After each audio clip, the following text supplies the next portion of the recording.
بسم اللہ الرحمن الرحیم۔ سب سننے والوں کو السلام علیکم۔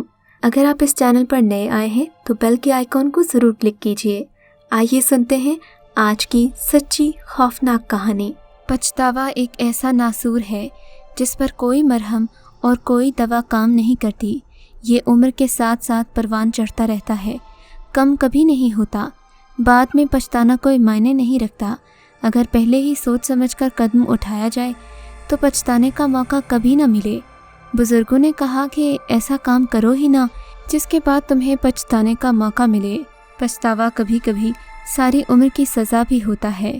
یہ واقعہ جو میں یہاں آپ کو سنانے جا رہی ہوں 10 سال پہلے کا ہے۔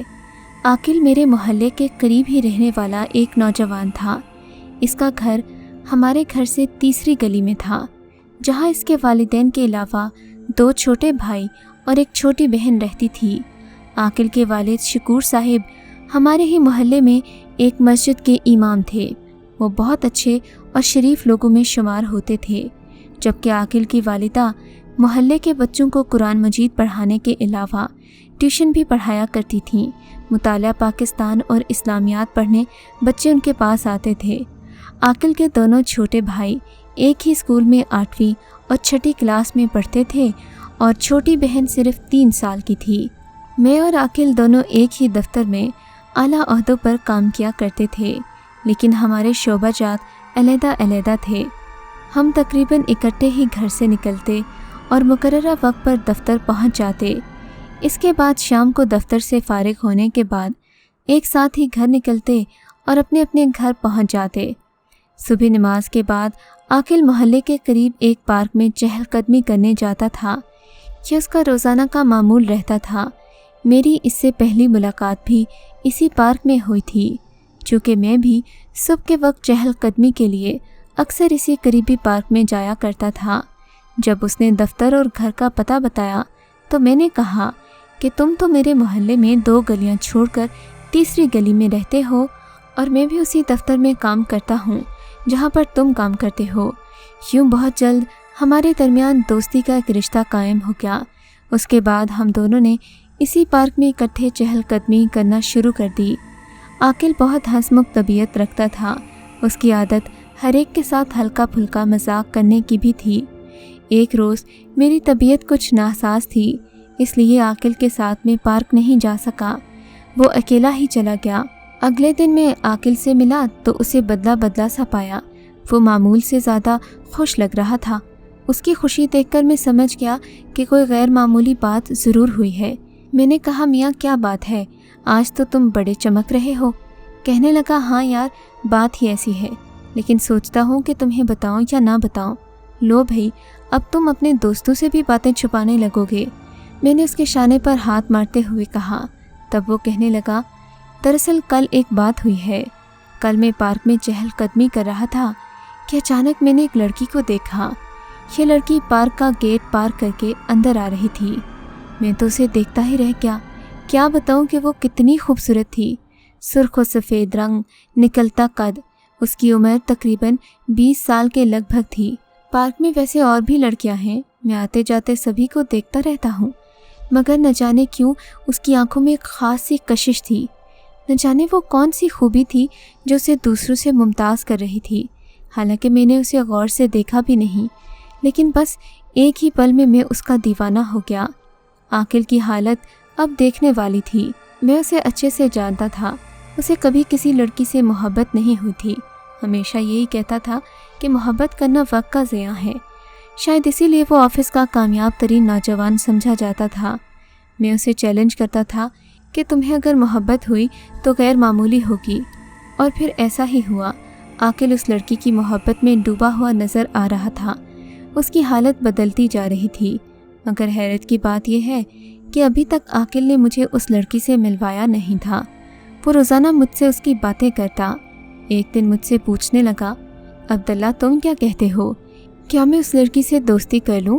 میں نے کہا عاقل لڑکیوں کے معاملے میں تم کبھی نہیں پڑے، نہ ہی میں ایسا ہوں۔ میں تمہیں کیا مشورہ دے سکتا ہوں؟ تم اگر مخلص ہو تو شادی کا سوچو۔ عاقل میری بات پر اتفاق کرتا تھا، لیکن وہ اس سے پہلے لڑکی سے ایک بار تفصیلی ملاقات کرنا چاہتا تھا۔